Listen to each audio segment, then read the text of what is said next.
Another Fox News alert now because we have new polling numbers this morning reveal a majority of Americans are not impressed with what they're seeing in the White House or on Capitol Hill.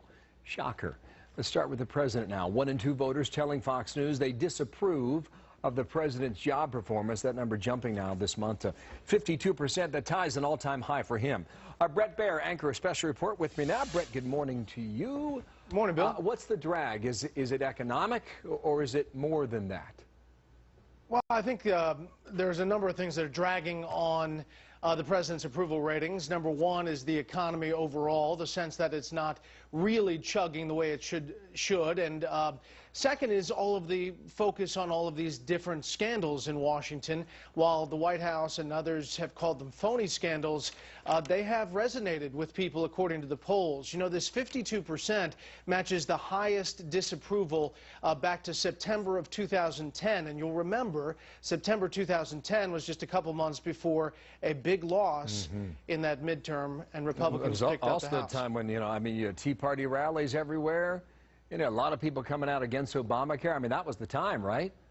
It was, and you're in that time now where lawmakers are heading back. They're going back to these town halls. You're getting ready for the implementation of Obamacare, and there's just a lot of questions out there when you talk to people around the country about what all of this means. And you wonder what they're going to hear from constituents. I mean, look at the other poll we found. Well, we asked people whether or not Congress deserves a vacation. They're on vacation right now because of the August recess. 82% in our polling say no, forget about it. The president was better, but he was still split 48 to 48.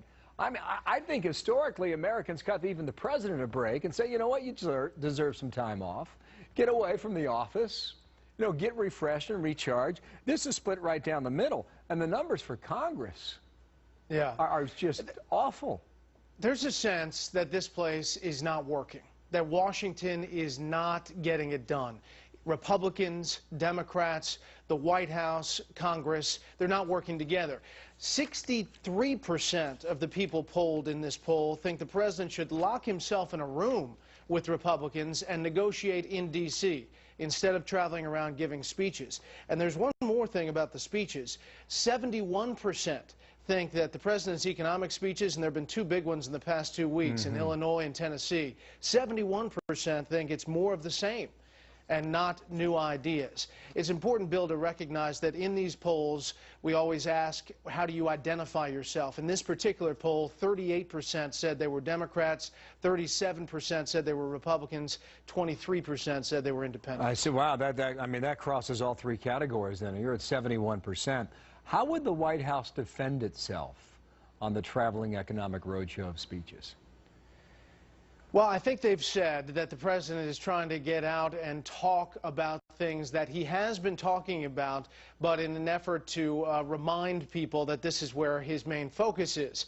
That said, there really aren't a list of new ideas, and judging by these polls, people just want stuff to get done. Yeah, they don't really want to talk about it. That corporate tax idea that was floated out there, that didn't go very far, did it? Not far at all. That's a big old bouncing lead balloon, I think. That's right. Brett, thanks. Good.